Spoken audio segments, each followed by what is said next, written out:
Morning team, 5 a.m. Macho Models. We are going with a landscape format instead of portrait. I'm going to try to repurpose these videos and put them on YouTube as well, but let me cut to the chase. So today is Tuesday and life is good, and I'm going to give you guys a quick preview of two things I worked on this morning. So first up, not something I necessarily worked on this morning, but my latest work in progress. I always thought I would not be a 2 to 3 builder, but here I am working on multiple things on my bench, but that's chill.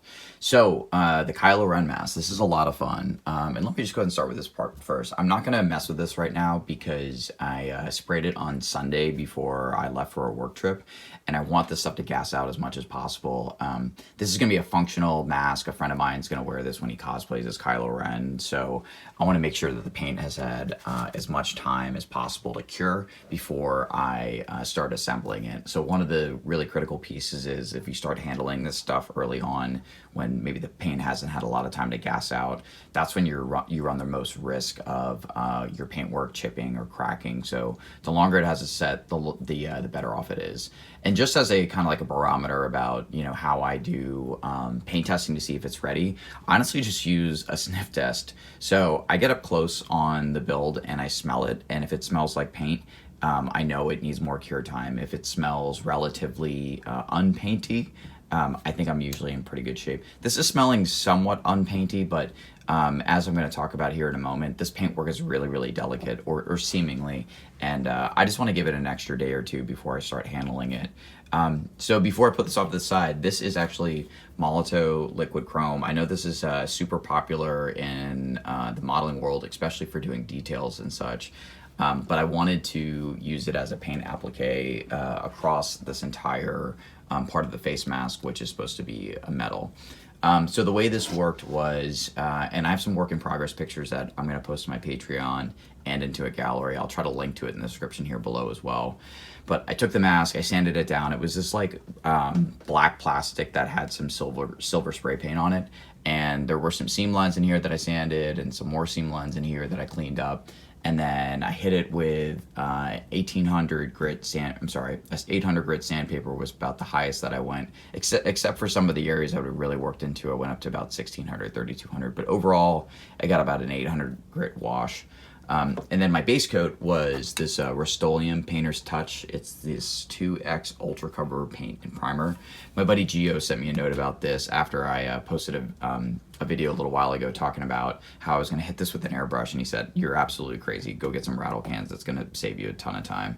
So this was my base coat, and then the next coat was the liquid chrome. And so to put this down, I used my hard-earned Stenback. I used my 0.4, and I also really like this 10 milliliter cup. I'm glad I invested in this because it was able to hold a good bit of this, which I'll talk to you here in just a second.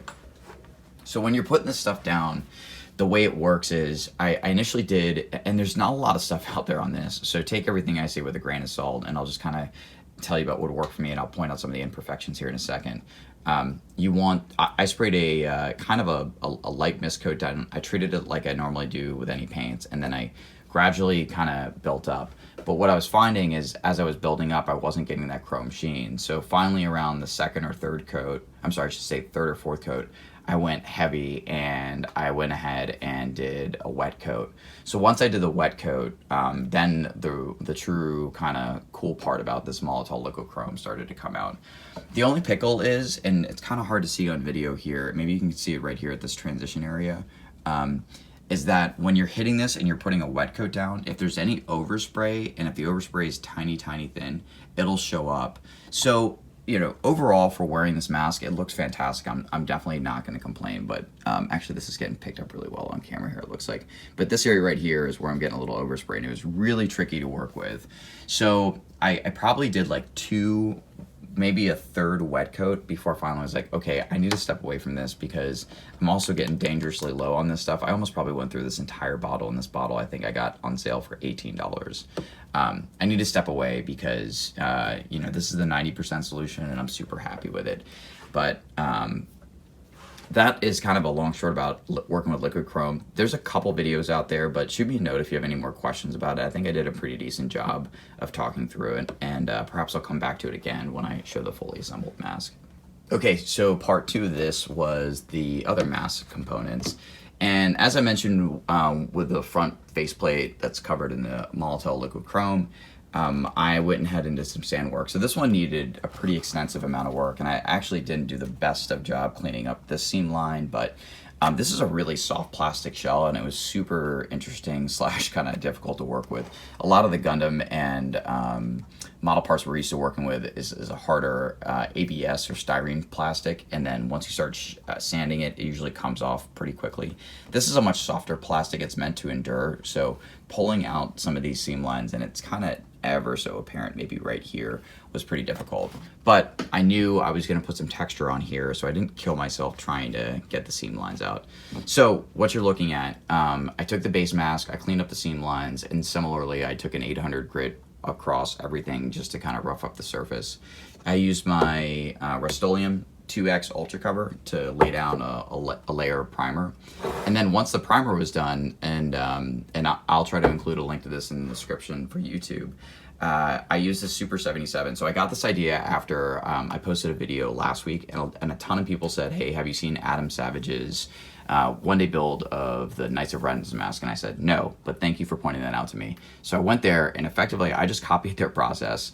And what you're looking at here is, so this kind of texture and marbling or stippling, however you want to frame it on the metal, it's a Super 77, and what you do is you give it a good shake, and then when you spray it, you don't actually hold the trigger down all the way. You hold it down partially so it kind of starts to spit. So I experimented with this a little bit. I did two things where I kind of like held it down, but I was having trouble controlling it, and it was cool. It was kind of kicking out like a weird texture outside of it. But I was getting kind of inconsistent results, which I guess is the purpose of that technique. But I ended up going a little bit further back and spraying it lightly, and then that kind of, I thought, gave it a little bit more uniform appearance, and it also kind of just made chunking through it a little bit faster. And so I did that for both the face plates and for the main mask, and it looks awesome. I love the way this looks. This is exactly how I kind of envisioned it in my head when I was speccing it out. And then I went back with this gloss coat. So it was all relatively straightforward for these two parts. As I mentioned, I kind of struggled here, but this one was really interesting. So I wanted a gloss coat, but I went to Home Depot and I was lazy and I didn't want to go to a bunch of other places. But this applicator really blows. So if you can't see on camera, this is a fantail applicator. It doesn't kick out like a normal. If I could pop that up with one hand, I would. But I think most of you guys know what a spray top looks like. This one shoots out in a straight line like this. So kind of getting good coverage on this was a pain in the ass, and it absolutely destroyed my spray booth. It put paint everywhere. So in retrospect, I probably should have gone to another hardware store, maybe an art store, to find a gloss coat. This paint looks awesome, just the applicator sucks. But it's looking great, and I'm hoping to pull everything together maybe sometime tomorrow when it's got other day to dry, and then I'll talk about some more weathering techniques and how I'm going to get this thing to look a little bit more realistic in another video blog. So I just got done shooting photos of the goat, and I just wanted to kind of pull back and show you guys real quick what my photo setup is. So for those of you who haven't seen my bench, it's not, I wouldn't say it's limited. I know people work with a bit smaller of a space, but I don't really have extra space to kind of set up some lights. So the kind of the footprint around here is really small, and then I'm buttressed up against the rest of the basement. So I try to keep everything pretty self-contained here. So kind of from front to back, I got some poster board a little while ago, and I built this background, and I used some Gundam manuals. So I used one of my favorite builds, which is the Gobert Tetra, and then I also used our boy, the Hazel, which is dope. And for my lights, I got these off Amazon. I kind of like these. I think they're actually cooler looking than they are functional. And if I had to do it over again, I probably would have just gotten regular architect lamps and put bulbs in there. But these work okay. They're not super bright, but they are functional and they're small and they stay out of the way. So that's pretty good. And I have a second one that I use for my spray booth as well. And I used to use a second one when I photographed, but then I bought this bigger overhead light. So this is just an LED work light. And what you guys will notice with my photo setup, aside from the two reflectors, is that these are all daylight balanced. So this usually works really well for kind of like product photography and getting more detail out of your photos versus using like a tungsten color, which is usually a little bit softer in appearance. And then for my reflectors, I just got some plastic card styrene sheets, and I just covered it in foil. I bet there's probably a better little way to do this, but I've had these for, I don't know, 2 years now, and they seem to be holding up well.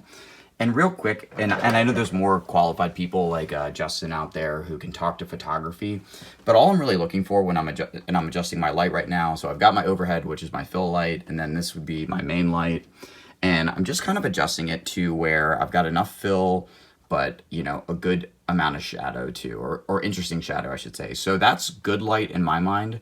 That's kind of bad light, right? Like, I mean, it's a little bit more dramatic, but my kind of style in photography is a little bit more straightforward down the middle. And then with the cards, I'm just looking to add a little bit of fill light. So you can see if I pull it away, there's a lot of shadows by the tires. But if I went and put the card back in, a lot of those details come back in. And that's kind of just a little bit of gamesmanship that I do when I photograph. And kind of my signature style is I like to include my cutting mat, and then I have my background. And that's what my basic photography setup is. All right, so that's the build vlog for Tuesday morning. I'm going to probably do another one this week, either on the assembly of the Kylo Ren mask, and or I'm hopefully going to get to that X29, which is my next product. But thanks for sticking around with me for the GOAT, and give me some feedback on this new format. Keep building, keep making a macho.